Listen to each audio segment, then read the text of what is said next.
Hello बच्चों, let's see this question says in the figure shown the heavy cylinder radius R. तो आपको क्या दे रखा है, एक सिलेंडर है जिसकी रेडियस कितनी आर दे रखी है और resting on a smooth surface separated two liquids of density 2 rho and 3 rho. Find the height h for the equilibrium of cylinder. तो ये आपका जो सिलेंडर दे रखा है इसकी रेडियस आर दे रखी है और इस साइड आपके पास लिक्विड लेवल h है और डेंसिटी 2 रो है और इधर आपके पास लिक्विड डेंसिटी 3 रो और हाइट कितनी है, रेडियस के बराबर है। तो अगर ये सिस्टम इक्विलिब्रियम में आपके पास, इसका मतलब नेट फोर्स क्या होना चाहिए, यहाँ पे जीरो होना चाहिए। अब यहाँ पे फोर्स जो लगेगा वो किसकी वजह से लगेगा, जो सराउंडिंग फ्लूइड है आपके पास जो रेस्ट कंडीशन पर है उसकी वजह से। तो यहाँ पर की कॉन्सेप्ट लिख सकते हैं अपन। की कॉन्सेप्ट ये होगा आपके पास hydrostatic pressure force. Hydrostatic pressure force. जब लिक्विड आपका रेस्ट कंडीशन पे होता है तो उस टाइम पे जो प्रेशर जनरेट होता है उसको जनरली अपन क्या कहते हैं, हाइड्रोस्टेटिक। और उस प्रेशर के कारण फोर्स लगेगा तो उसको कह देते हैं अपन हाइड्रोस्टेटिक फोर्स। तो यहाँ देखिए, इसको समझे कि किस तरीके से हाइड्रोस्टेटिक प्रेशर निकाला जाता है आपके पास। जैसे ये आपका लेफ्ट साइड लिया अपन ने, मान लीजिए, और सराउंडिंग प्रेशर कितना एटमॉस्फेरिक है। तो एटमॉस्फेरिक प्रेशर को मान लेते हैं अपन जीरो, क्योंकि दोनों तरफ आपके पास ओपन सरफेस है तो इधर भी एटमॉस्फेरिक होगा और इधर भी एटमॉस्फेरिक होगा। तो मान लेते हैं एटमॉस्फेरिक प्रेशर कितना है, जीरो। तो यानी कि इसकी लेफ्ट साइड को देखें अपन, तो कितने हाइट तक डिप है आपके पास, एच हाइट तक। और इस तरीके से तो यहाँ पर जो प्रेशर आपके पास हाइड्रोस्टेटिक प्रेशर लगेगा वो इस लिक्विड के कारण लगेगा जो यहाँ पर सिलेंडर के लेफ्ट साइड है।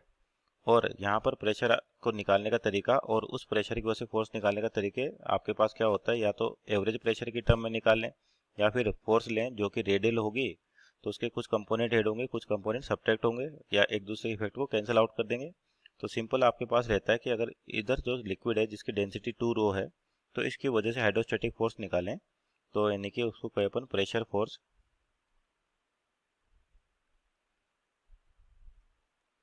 प्रेशर फोर्स F1 के, तो क्या होता है ये average pressure into projected area.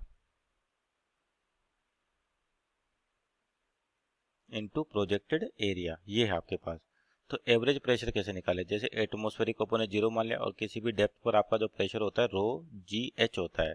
तो एवरेज क्या होगा, zero plus row g H by two.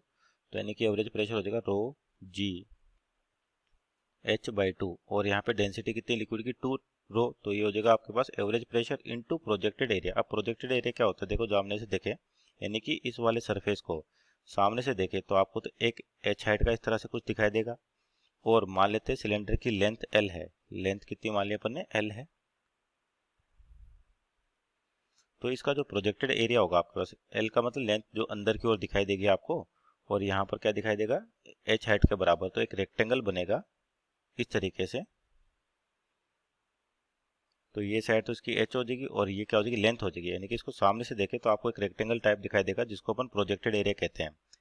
तो आपके पास प्रोजेक्टेड एरिया कितना हो जाएगा, एल इंटू एच। तो ये हो जाएगा आपके पास F1 rho g h square, two से टू कैंसिल आउट हो जाएगा, इंटू एल। तो ये होगी मान लीजिए पहली फोर्स F1 हाइड्रोस्टेटिक फोर्स किस साइड, लेफ्ट साइड। अब सेम उसी तरीके से राइट साइड देखें यहाँ पर।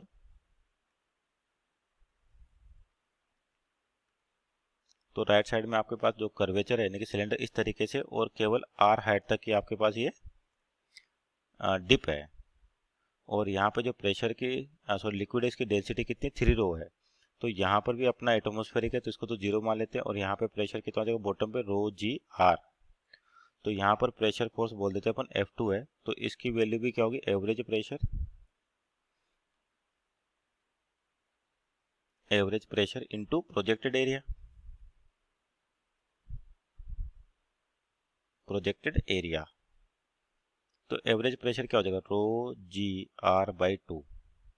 अब यहाँ पे प्रोजेक्टेड एरिया देखें तो इस बार एच की जगह आपके पास आर है और सिलेंडर की लेंथ कितनी मानी, एल मानी है। तो इस बार आपका जो रेक्टेंगल बनेगा एल और आर का बनेगा, तो एरिया हो जाएगा L into are.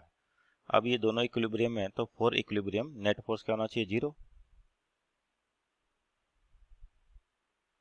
Net force क्या होना चाहिए, जीरो। इसका मतलब लेफ्ट साइड वाले फोर्स और राइट वाले फोर्स क्या होंगे, बराबर होंगे। यानी कि F1 should be equal to F2।